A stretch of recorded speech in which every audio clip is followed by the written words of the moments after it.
My channel. आज का जो टॉपिक है वो बीएससी फर्स्ट ईयर के फिजिकल केमिस्ट्री का टॉपिक है, मैक्सवेल डिस्ट्रीब्यूशन ऑफ वेलोसिटीज। ये मोस्ट इंपॉर्टेंट टॉपिक है और एग्जामिनेशन में ज़रूर पूछे जाते हैं। तो ये जो हमारा टॉपिक है वो गैसियस स्टेट चैप्टर का टॉपिक है। तो चलिए स्टार्ट करते हैं आज का topic. Maxwell distribution of velocities को हम लोग Maxwell Boltzmann distribution of molecular velocities भी कहते हैं। क्यों? क्योंकि मैक्सवेल ने बोल्ट्जमैन का प्रोबेबिलिटी वाला जो थ्योरी है उसका यूज करके एक फार्मूला डिराइव किया था, जिससे हम लोग मैक्सवेल डिस्ट्रीब्यूशन ऑफ वेलोसिटीज़ यानी कि डिफरेंट टाइप का जो वेलोसिटीज़ है गैसियस मॉलिक्यूल का वो निकाल सकते हैं। ठीक है, तो यहाँ पे लिखा गया molecules of a gas are moving continuously in different directions with different velocities, hence they keep on colliding with one another.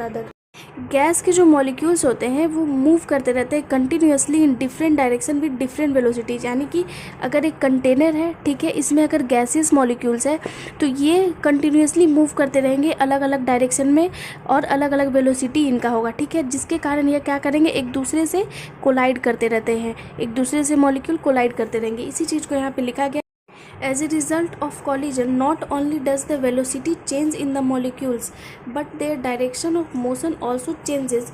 Hence, their kinetic energy and motions are redistributed. यानी कि कह रहा है कि जब collision करेगा molecules आपस में तो सिर्फ इनका velocity change नहीं होगा. Not only does the velocity change in the molecules, but their direction of motion also changes. क्योंकि टकराने के बाद इनका जो मोशन होगा, गति होगा, इसमें भी चेंजेस आएगा, जिसके कारण काइनेटिक एनर्जी क्या होता है, हाफ mv²। तो वेलोसिटी चेंज होगा तो हमारा ये पूरा काइनेटिक एनर्जी हाफ mv² भी चेंज होगा और मोशन जो होगा रीडिस्ट्रीब्यूटेड होगा। ठीक है, तो on the basis of the laws of probability JC Maxwell explain that different values of velocity from 0 to infinite are possible.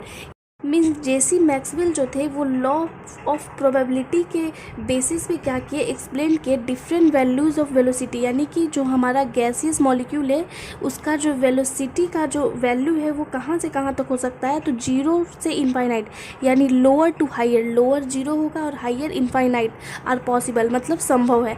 He derived an expression using Boltzmann equation and probability theory which shows that the distribution of molecular velocities of gases depends on the temperature and molecular weight of the gas। यानी कि जब ये different value बताएं velocity का कि higher से lower हो सकता है, 0 से इनफाइनाइट हो सकता है, तो वो एक एक्सप्रेशन डिराइव किए, किसका यूज करके, बोल्ट्जमैन इक्वेशन का यूज करके और प्रोबेबिलिटी थ्योरी का, जो हमें शो करता है distribution of molecular velocity of gases. जो मॉलिक्यूलर वेलोसिटी है उनका डिस्ट्रीब्यूशन किस तरीके से होगा और वो किस पे डिपेंड करेंगे, टेम्परेचर पे और molecular weight of the gas, और गैस के मॉलिक्यूलर वेट पे। यानी वो दो फैक्टर पे डिपेंड करेंगे, एक टेम्परेचर पे, दूसरा मॉलिक्यूलर वेट पे। ठीक है, स्पेस पे हम लोग देखते हैं किस तरीके का एक्सप्रेशन जेसी मैक्सवेल ने डिराइव किया था। The distribution of molecules with different velocities is determined by the following expression। जो मॉलिक्यूल का डिस्ट्रीब्यूशन हो रहा है डिफरेंट वेलोसिटीज़ के कारण, उसके कारण जो एक्सप्रेशन डिराइव हुआ जेसी मैक्सवेल के द्वारा वो है dnc/dn is equal to 4π m/2πRT 3/2 e⁻mc²/2RT c²dc। ये वाला जो फॉर्मूला है आपको याद करना पड़ेगा, क्योंकि यही एक्सप्रेशन जो है वो मैक्सवेल डिस्ट्रीब्यूशन ऑफ वेलोसिटीज़ का एक्सप्रेशन है। ठीक है, तो यहाँ पे हम लोग जो भी टर्म है उसे देखते हैं। Where n is equal to क्या है, टोटल नंबर ऑफ मॉलिक्यूल्स, यानी कि उस कंटेनर में कितना नंबर ऑफ मॉलिक्यूल्स है। c जो है हमारा है most probable velocity of molecules. dc is equal to है small difference in changes in velocity. m is equal to molecular mass. t is equal to absolute temperature. ठीक है, तो equation 1 को हम लोग रिटेन कर सकते हैं, यानी कि दोबारा हम लोग इस तरीके से लिख सकते हैं। जो dc है यहाँ पे उसको अगर इस तरफ हम लोग लाएंगे तो जो हमारा इक्वेशन नंबर 1 है वो इस तरीके से हो जाएगा। यहाँ पे जैसा कि आप देख रहे हैं dnc/dn है, तो 1/n को हम लोग इधर कर लेंगे, तो 1/n को जब हम लोग इधर करेंगे और dnc है और इधर dc था, तो dc जब इधर आएगा तो अपॉन में dc हो जाएगा, इज इक्वल टू जो अगेन जो सेम था वो सेम ही रहेगा, और इसे इक्वेशन नंबर 2 हम लोग मानते हैं। ठीक है, तो यहाँ पे जो ये 1/n इंटू dnc/dc जो है यही हमारा प्रोबेबिलिटी है। तो 1/n into dnc/dc is called the probability, जिसे हम लोग p से डिनोट करेंगे, of finding molecules with velocity c। तो ये वाला जो टर्म है ये प्रोबेबिलिटी है जिसे p से डिनोट किया गया है। तो इसके जगह पे हम लोग पी लिख सकते हैं, ठीक है। तो इसके जगह पे जब हम लोग पी लिखेंगे तो हमारा इक्वेशन बनेगा 4 पाई, जो अगेन जो सेम है वो एज इट इज़ उतर जाएगा, m/2πRT 3/2 e⁻MC² अपॉन में 2RT C², ठीक।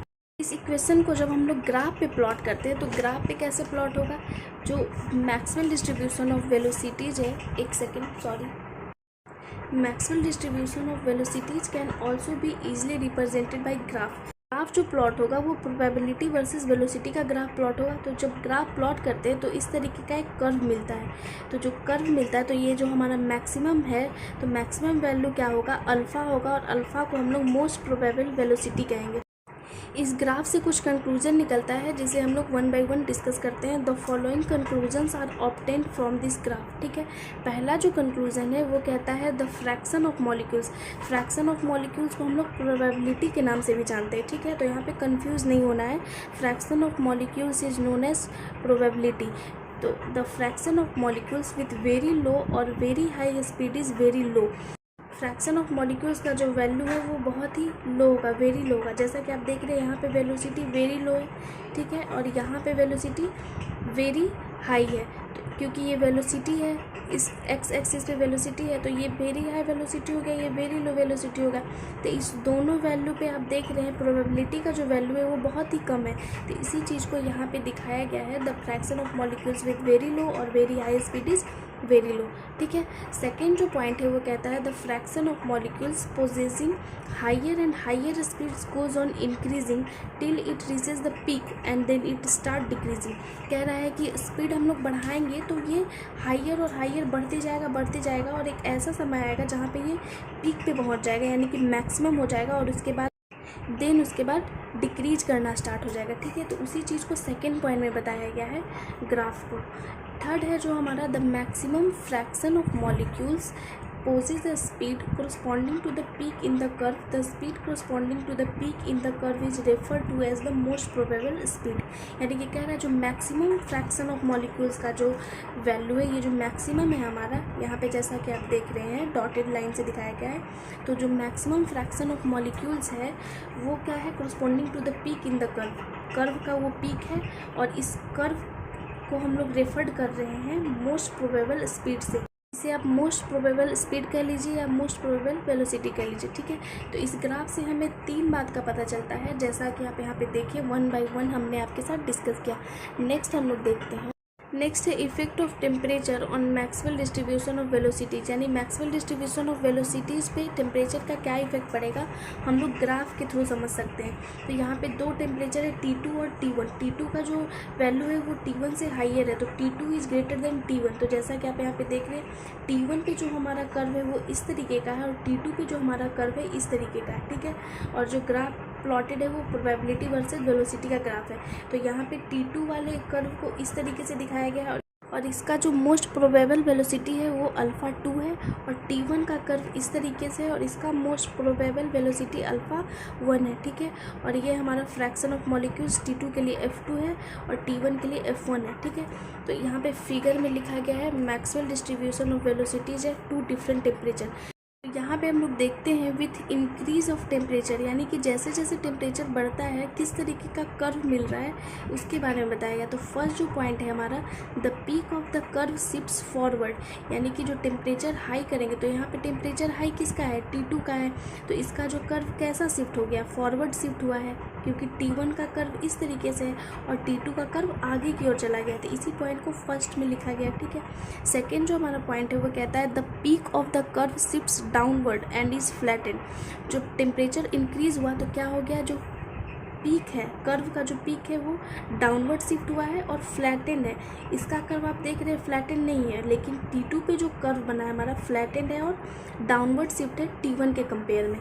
तो इसी चीज़ को सेकेंड पॉइंट में लिखा गया, ठीक है। थर्ड है हमारा with increase of temperature the value of most probable velocity increases, यानी कि कह रहा है कि जैसे जैसे हम लोग टेम्परेचर इंक्रीज करेंगे, यहाँ पे टेम्परेचर इंक्रीज है, ठीक है, तो यहाँ पे अल्फ़ा 2 का वैल्यू है यहाँ पे, और यहाँ पे अल्फ़ा 1 का का वैल्यू है, तो ये वाला वैल्यू हाइयर होगा वेलोसिटी वाले एक्सिस पे। तो इसी चीज़ को यहाँ पे लिखा गया है कि इंक्रीज ऑफ टेम्परेचर करने पे क्या होता है, value of most probable velocity भी इंक्रीज करता है। ठीक है, फोर्थ जो हमारा पॉइंट है वो कह रहा है the fraction of molecules having the most probable velocity decreases with increase of temperature. Fraction of molecules के बारे में बात किया है, यानी कि F1 और F2 के बारे में बात किया है। तो कह रहा है कि the fraction of molecules having the most probable velocity decreases with increase of temperature. जैसा कि आप यहाँ पे देख रहे हैं, T2 का ज़्यादा टेम्परेचर है और इसका वैल्यू F2 है, और T1 का टेम्परेचर कम है और इसका वैल्यू F1 है। तो आप देख रहे हैं कि हायर टेम्परेचर पे जो फ्रैक्शन ऑफ मॉलिक्यूल्स का वैल्यू है ये कम है, यहाँ पे कम वैल्यू है और यहाँ पे ज़्यादा वैल्यू है। तो जो हायर टेम्परेचर है उस पर फ्रैक्शन ऑफ मॉलिक्यूल्स का वैल्यू कम आएगा और लोअर टेम्परेचर पे फ्रैक्शन ऑफ मॉलिक्यूल्स का वैल्यू ज़्यादा आएगा। तो यही चीज़ को यहाँ पे लिखा गया था पॉइंट वाइज। ठीक है, तो आज का जो टॉपिक था वो यहीं पे ख़त्म होता है, और ये जो टॉपिक है बहुत ही इंपॉर्टेंट टॉपिक है फिजिकल केमिस्ट्री में, एग्जामिनेशन में हमेशा पूछ लिए जाते हैं। ठीक है, अगर आपको मेरा वीडियो अच्छा लगे तो ज़्यादा से ज़्यादा लाइक कीजिए, शेयर कीजिए, सब्सक्राइब कीजिए। Thank you so much.